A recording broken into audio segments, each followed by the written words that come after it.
comes in. Well, of course, she's miserable. Hagar gets pregnant. She has a baby. It's Ishmael. Sarah is miserable. First of all, she nags, pressure, okay? Secondly, she regrets her choice. And she goes to Abraham and she says, I am so miserable and I blame you. I'm sorry, what? It's my fault? I was just doing what you told me to do for 10 solid years. I finally did it. Now you're mad. You're blaming it on me? So she plays the victim. This is your fault. And so what happens? They have to exile Hagar and her son into the desert. It causes so many problems. And then Sarah, when the Lord's messengers came and said, okay, this time next year you'll have a child. She was hiding behind the tent and she started laughing at him. And when she came out, they said, why were you laughing, Sarah? And she goes, I wasn't laughing. And they're like, yes, you were. And she said, no, I wasn't. Lying to the Lord's angels. Would you be afraid? But see, it didn't start there. It started with Sarah's my wife. Well, my husband does it, so it's okay for me to do it. And now it's not just okay for me to do it to Abraham, but it's okay for me to lie to the Lord's angels. And so it keeps going.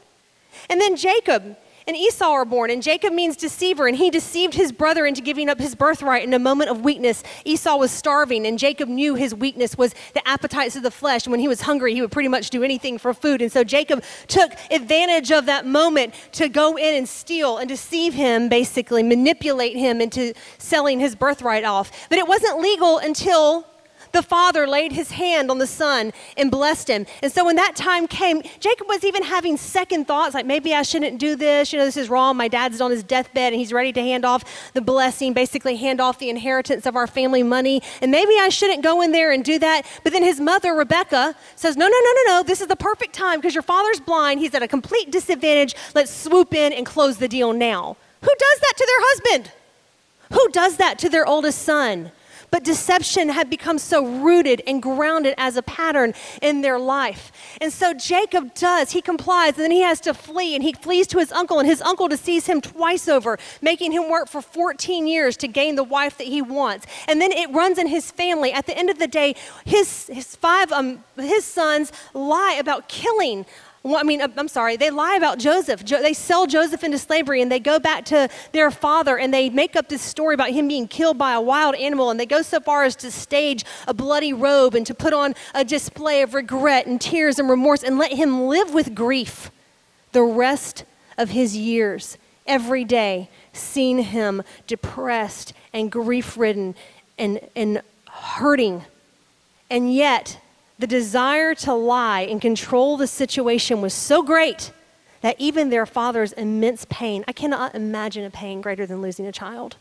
And they would sit there and watch their father endure that pain and do nothing to relieve it because the desire to control the situation was so great.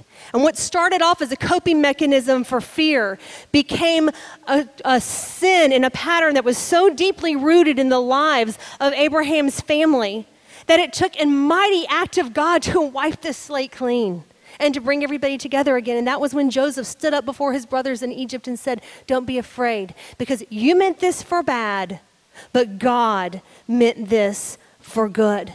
The bottom line is this: we can try to control all we want, but God's purposes prevail. It's just so much better to submit to his purposes in the beginning. It's a lot less trouble. It's just a lot less trouble. So you can see just in this one, and it's encouraging because this is Abraham, right? These are holy people, but it just shows you how holy people are not perfect people. Heroes of the Bible are not perfect people. We all have issues to work on. I had an issue to work on. And this is what I've learned. Why the lies?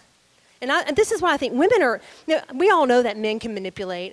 All of us have probably been manipulated by men, so we can all tell our own stories. But women have the rep, and that's the truth. Women have the rep for being manipulators. I always wonder, why is that? And if you look historically over basically the relationships between men and women and the way that the power is distributed in those relationships, women are historically, I'm going to write this, I want to read this how I read it. Balance of power in relationships is historically skewed. In other words, if you look across the history, it's not so much like this now in the modern age, but if you look across, in the West at least, but if you look across the history of humanity and even in many nations today, when it comes to power in male-female relationships, the power is heavily weighted on the male side. And that's how it's been historically. It's less like that today in America. It's much more equal. But in many nations across the world, it's still like that. So women, because we're physically weaker, so we can't physically dominate. And many times because the care of children falls to us, we can't go out and our earning power is not as great. So what do we resort to regain the balance of power in our relationships? Manipulation. And we do this from a young age. We learn to manipulate our work environments through sexuality. We learn to flirt with the police officer to get out of a ticket. We learn to pay to trade, pardon this expression, but we learn to trade great sex for new shoes because we don't have the budget. We learn to insert ourselves into our grown children's marriages because we don't like the way that our daughter-in-laws are raising their children, our grandchildren. We learn to play teams at work against each other, telling this person, oh yeah, like our boss said to do this. If it was me, I wouldn't do it this way, but he's the boss. What are you doing? Balancing the power.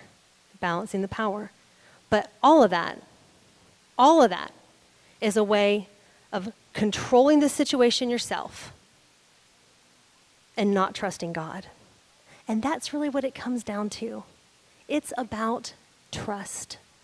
It is about trusting the Lord. He is our source and our provider. And I'm in no way saying that you should put yourself in a position to be a doormat. That imbalance of power in relationships, it's real and it has been misused throughout history over centuries and centuries. But women, we are in a good place and we do not need to resort to manipulation. If you learn to manipulate your way through life by your looks, one day pretty goes away. It just does. Pretty goes away. We're not always going to be pretty. It just, 100% of us will get old unless we die first. So it's just, you cannot rely on that. There's got to be something better. And I hate that our girls are being told, that you have to be beautiful to succeed. And they're not being valued for what's on the inside. Yes, we can all present ourselves well. We can all dress up. We can all learn to make the most of what we have. We need to be groomed and not stinky and hygiene and all those things. Okay, I'm not talking about that. But I'm talking about we live in a world where that is used as a manipulating tool. And it's too easy, especially if you happen to be pretty, to fall back on that and not develop what's on the inside. Not bashing pretty girls. Okay, I have beautiful friends. I think they're all gorgeous. Not that. I'm just, it's too easy to fall back on those things that make life easy for us. And that's what manipulation is. It's avoiding the hard conversations. It's avoiding the hard things that we need to do. It's avoiding the hard work and trying to step around it so we can get to the quickest route of what we want. So a couple of observations, okay? So observations about manipulation. You don't have to write all these down. These are just some things that I've come up with. First of all, sometimes people who have trouble with manipulating, they just have controlling personalities. You want to do it your way. It's just you have a controlling personality and you can't be satisfied letting somebody else do it. Sometimes they just think they know what's best for people. Like, you don't know what's best, and so I do, and I'm just going to manipulate the situation because I just know what's better for you. They have a hard time accepting the fact that other people have a free will and the right to make good or bad decisions for their life. When you withhold information from someone who's making a life decision, you are actually taking the decision away from them. Because if they don't have the right information, they can't make a good informed decision. So people who manipulate situations by withholding truth and withholding information, you're actually setting the course of that person's life. That is not your place. It's not your right. You don't have that right. People have the right to make decisions that you don't agree with. And when you manipulate information so that they'll make the decision you want, you're stepping into the role of their life. That is not your place, not your shoes. So here's the other thing. People, when we manipulate, we often assert that our intentions are to motivate. I just care about them. I just want them to do the right thing. But no, that's not. You can't confuse motivation with manipulation. Manipulation destroys your relational credibility. If you ever found out that you've been manipulated by someone, whatever trust you had in them erodes, and you will cut them out of your life. Nobody likes to be played. I found out about myself, I don't actually have trouble with this kind of manipulation where I'm working my way around I don't want to control other people's lives, but I'll tell you what, I don't want to be controlled either.